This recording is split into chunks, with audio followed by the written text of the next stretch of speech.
listeners, in today's episode on Health Issues podcast. As we continue discussing our several medical conditions, last episode we were discussing measles, and today we'll be looking at diabetes.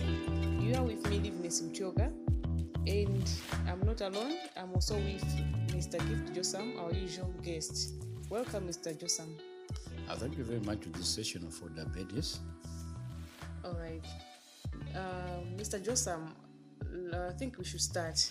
Can you tell us the overview of diabetes as a medical condition? Diabetes is indeed a medical condition.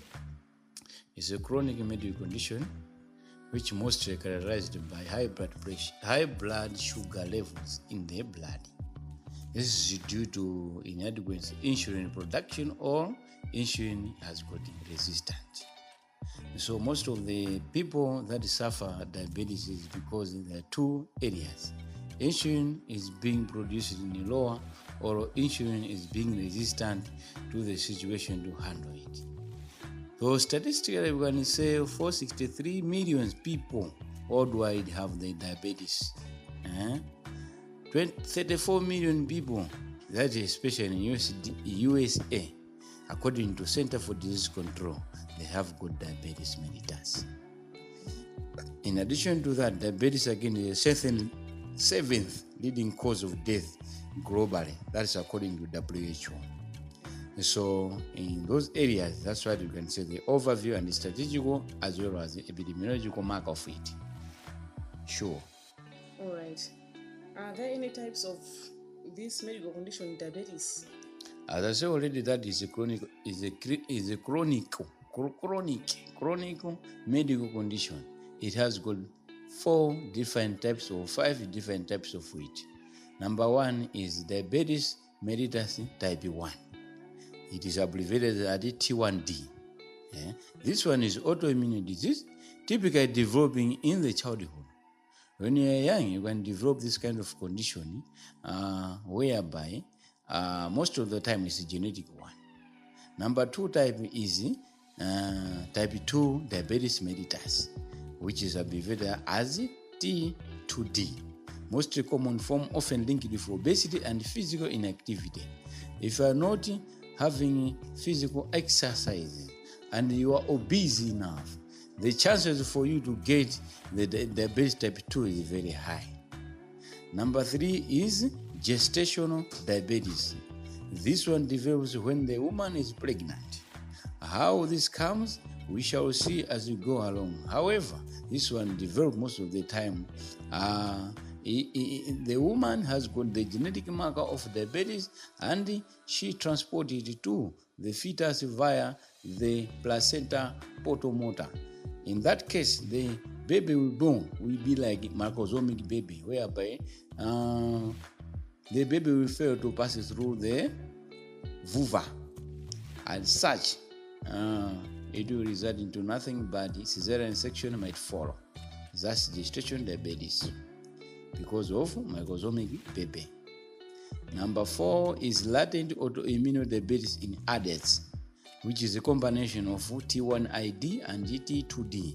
That shall mean type 1 and type 2 has combined.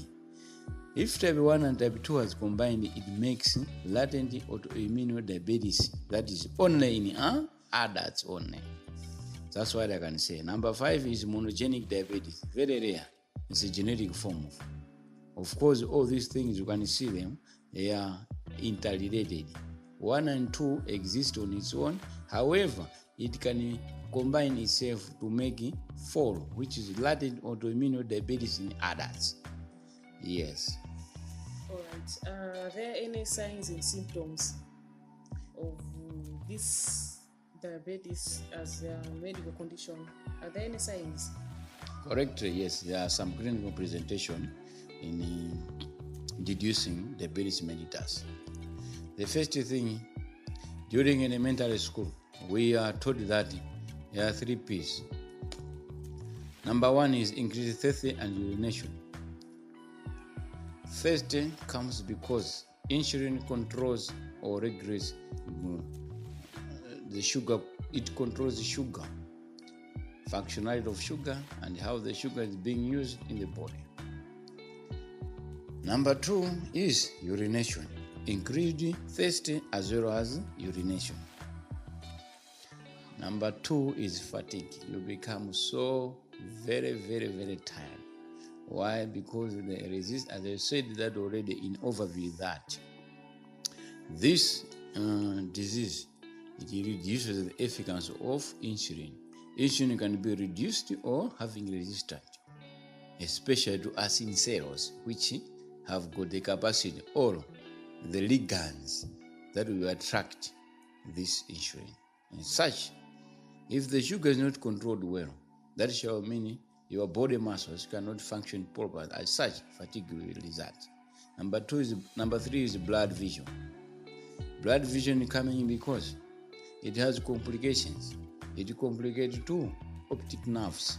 There's no good supply there, or there might be a lot of sugar. As such, the optic nerve will get disturbed, and such, expect nothing but blood vision. Slow healing of cuts and wounds. Why? Because sugar attracts bacteria. If the sugar is not well controlled in the body, expect nothing but, if I have a cut, it will be very difficult for it to be handled. In so doing, in diabetes mellitus, a lot of things happens, like those kind of things. All right. Now, after looking at the signs and symptoms or the clinical manifestation, now, what are there any causes of this disease? What are the causes or risk factors of this diabetes? Yeah, the causes and risk factors, sometimes they're interrelated.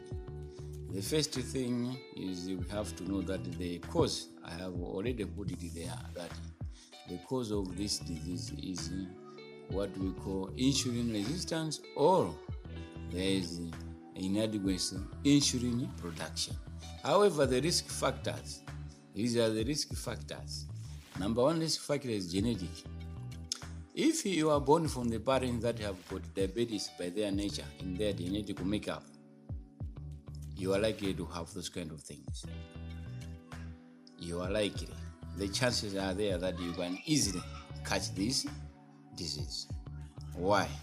Genetics plays its role, and it is passed from one person to another. As such, no question there. Number 2 is obesity.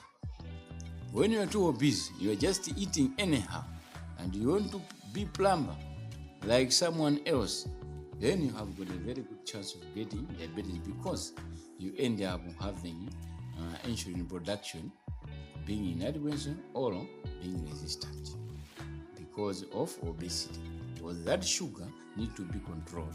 So if the sugar is not being controlled, that shall mean that the cells that are being responsible for those kind of things, they have come out of the tiredness. As such, you are likely to have this kind of conditions. Number 3 is physical inactivity. Always we say, people must be able to stretch themselves. Don't just be stay idle. No. Make sure that you do exercises. Those exercises will help you to control or to make things active in your body. All body system must be activated. No body system will never be, it shall be deactivated. No. If it is being deactivated, that's more like has been killed. As such, it is important that we need to do physical exercise so that we can activate our body. Number 4 is an unhealthy diet. Unhealthy diet how? If you take a lot of fats, in this case, a lot of glucose foods, chunky foods, like chocolates, like sugars, those things contribute much to development of diabetes. Why? It will come from those kind of things. Insulin will have to cease. It will recede its productivity or being resistant to actin cells. Age 45 plus.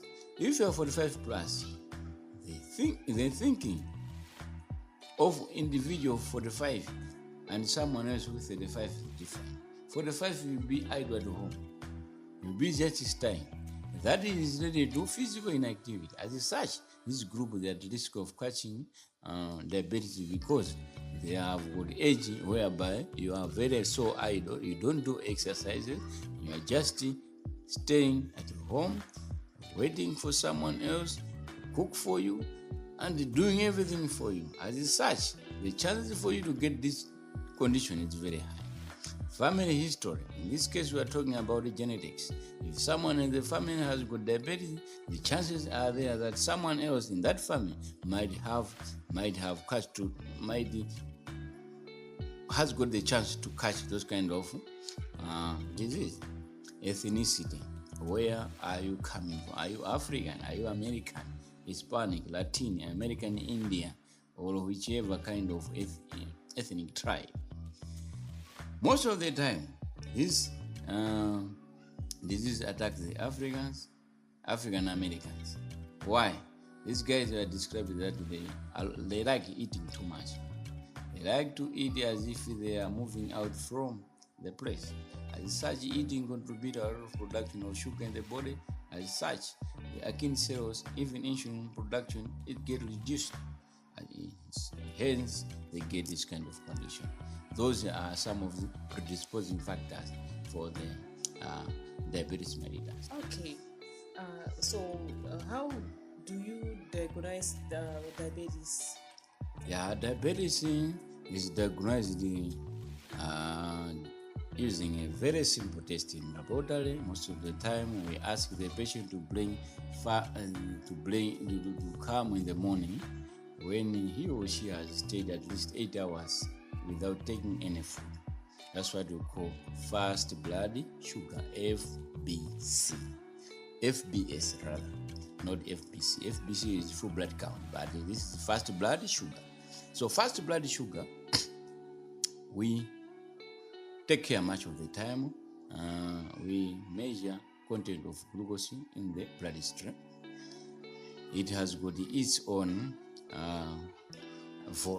value, and that value much of the time we don't memorize, but we check it with the one who the supplier of the kits.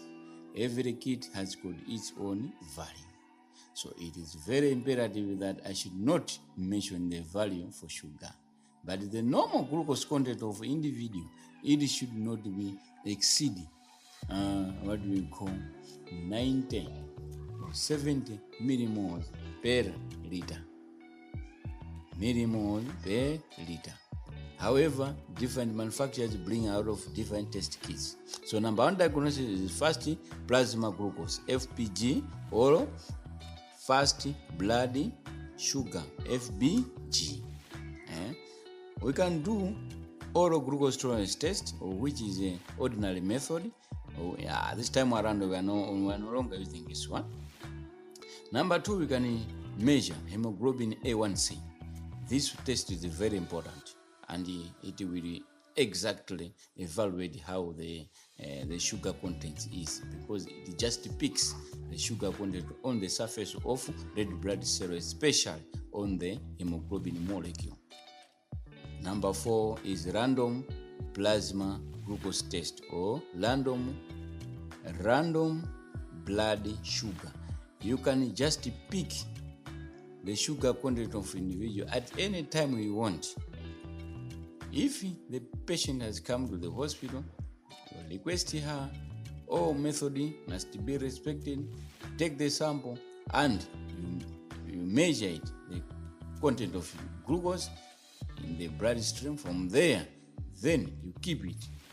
You tell the patient, come tomorrow without eating after 8 hours, then bring another sample. That sample, we measure it, and what is the sample that we call fast blood sugar.